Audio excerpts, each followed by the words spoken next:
Do you have the habit of seeking frequent approvals for any task that you undertake, professionally or personally? Do you feel that in spite of watching loads and loads of motivational videos on YouTube and attending several seminars or webinars on topics like how to avoid procrastination, time management, or even motivation, you still do not get the enthusiasm to carry out your work? Do you feel butterflies fluttering in your belly when the topic of public speaking comes up? Well, my friends, if these are some of the problems plaguing you, then this video is for you. Hi, I am Nilanjan Gupta. I am the founder of Coachable. I am a life and relationship coach. And in this video, I am going to talk about a set of powerful 7 questions that you can ask yourself to get to the root of this problem and remove it from your life once and for all. So please keep watching this video till the end to find out how it can be done.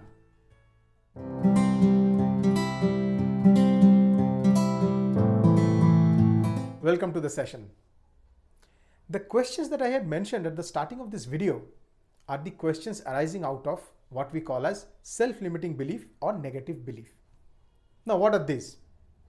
You see, limiting beliefs are thoughts, convictions, or beliefs that we believe to be the absolute truths that are holding us back in some form or the other in life.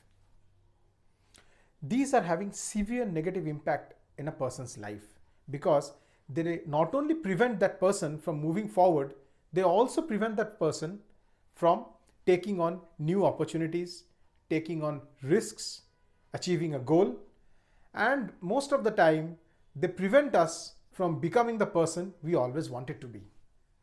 Let me give you a few examples of limiting beliefs to which I'm sure you could relate to. Say, for example, I am not worthy enough to be loved. I am not talented enough. I am not smart enough. I do not have the experience, time, and resource to work on my passion. I am too old to start on a healthier lifestyle. All romantic relationships should end in a heartbreak. Life has to be a struggle, and so on. At the beginning of this video, I mentioned that approval seeking and procrastination are also very much related to the concept of limiting belief. In fact, limiting belief on negative thoughts or false thoughts plays the pivotal role in bringing out these habits of approval seeking and procrastination. So here's how. See, approval seeking in itself is not at all bad. In fact, it's very much necessary that we seek approval in carrying out our duties that has been given to us by the senior management or the authority. But frequently seeking approval is a sign of having low confidence, which results in low self-esteem, which implies that we are always thinking inferior about ourselves. And it is this limiting belief which develops this low confidence in us. Approval seeking can be picked up at any stage in our life. It could be from our upbringing, it could be due to the cultural experience, it could be due to the educational experience, or even a work-life experience. Let's take an example of the first factor of upbringing. You see, during our early childhood, the only dominant authority from whom we always seek approval or permission for carrying out any activity and on whom we are always dependent are our parents or guardians.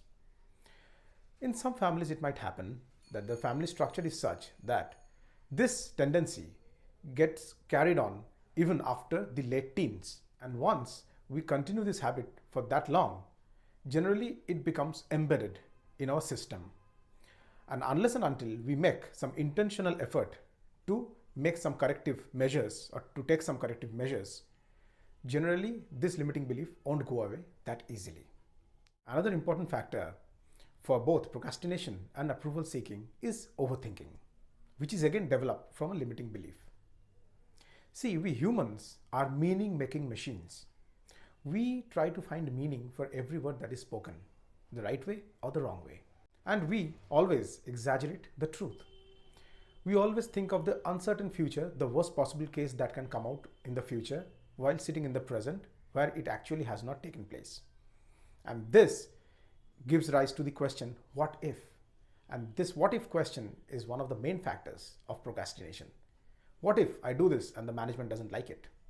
What if I do this activity and the outcomes are embarrassing?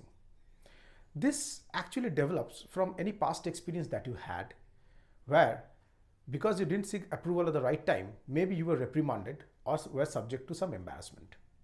And as a result, your brain, which is always trying to protect you from any harm, makes up a story, a limiting belief that it's better to delay the project or to delay the activity so that such embarrassments or awkward situations do not arise.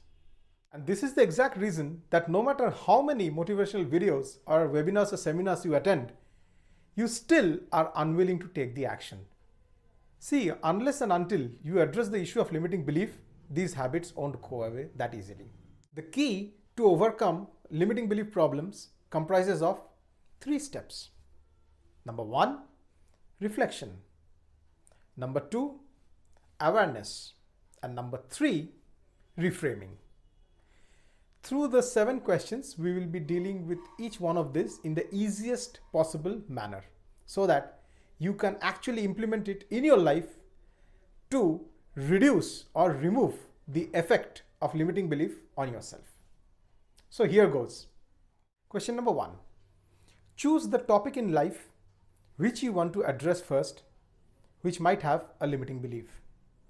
You see, limiting belief is having a wide span of presence across all the aspects of our life. So you have to choose the area which you want to work first. It could be your career. Maybe the limiting belief is preventing you from accomplishing a goal. It could be your family, it could be your relationship, it could be your hobby, or it's about the world in general or your life. Question number 2. What are the fears that this limiting belief has developed in you? Once you choose a topic, then write down the fears that those particular limiting belief has developed in you. I'm giving an example. Say for example, if I have a fear of public speaking, my fears could be drying up of my lips, people watching me, a huge number of audience watching me, or maybe me forgetting the lines in between my speech. So write down your fears that are associated with the limiting belief under the topic that you have chosen, and then we move on to question number 3. Question number 3. From where did you develop the idea of this limiting belief? Or put it in other words, was it self-created or did someone put this belief in you? If that is the case, then ask, how reliable is the source? Can you trust the person who has passed this belief on to you with total faith?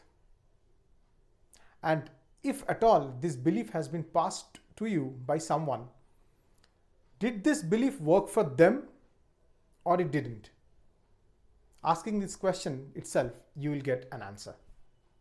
Moving on to question number 4. So, question number 1, 2, 3 are the questions of reflection. Now comes the question of self-awareness. Question number 4. Do you have evidence that goes against this limiting belief? Or to put it in other words, is your limiting belief true? Ask yourself, what if I'm wrong? What if it's not true? Go back to your past and try to find evidence that in a particular topic, an area, whether you are having some evidences that goes against this false limiting belief of yours. Question number 5. This question particularly talks about the emotional trap that our minds are susceptible to. Ask yourself, is my limiting belief based out on facts or feelings? Chances are it is based on feelings. Let's take some very common examples of the word feel. I feel he's smarter than me. I feel he's better than me. I feel the people around me are doubting my capabilities. I feel the world's out there to get me. You see, the more we use the word feel, the more it shrouds our logical side or the factual side.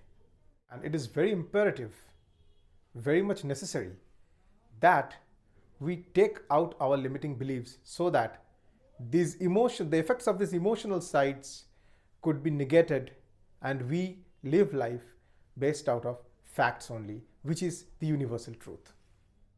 Question number 6. This is where we start the subject of reframing our negative thought and trying out new alternatives with a new positive empowering thought. Say for example, you say to yourself that I am too old to start a healthier lifestyle. Reframe it. I have not been able to live a healthy lifestyle, but I am willing to do it now. Just reframe it. Another one. I am not a good public speaker. Go back to the past and find out, were there any instances where you had given out a speech well? If yes, then you can actually reframe this thought of yours as, I was not a good public speaker in few events, but I have evidence that I could speak well. This, my friend, is the empowering belief that you need to regularly put in yourself through affirmation, and definitely you will start seeing the result. Question number 7, and the final question. Now, after going through all the question of reflection, awareness, and reframing, ask yourself this: if my limiting beliefs cannot be proved after a certain doubt or beyond a certain doubt, can't it be deleted from my mind and my head? The answer is yes. Do it then and there. Free up the memory space over here, because these are junks occupying your precious memory. Well, my friends, we have come to the end of the journey for this video. This set of 7 questions were just an example to show you how powerful and empowering the coaching questions can really be. Practice these exercises regularly. Definitely, if you opt for a coaching session with me, then there are many other aspects, many other methods through which we actually take out the limiting beliefs and false beliefs from our clients' minds. So thank you so much for watching this video. And if you are interested in availing the services of Coachable, please visit my website www.coachable.in. And if you have any particular question that you would like to ask me on any issue that you are facing in life which is preventing you from moving forward, feel free to contact me through the contact page of my website. You will see I have given out links of Messenger, Telegram, WhatsApp, and direct message. Also, please mention in the comment box below whether this exercise of set of 7 questions have actually helped you out in identifying your limiting belief.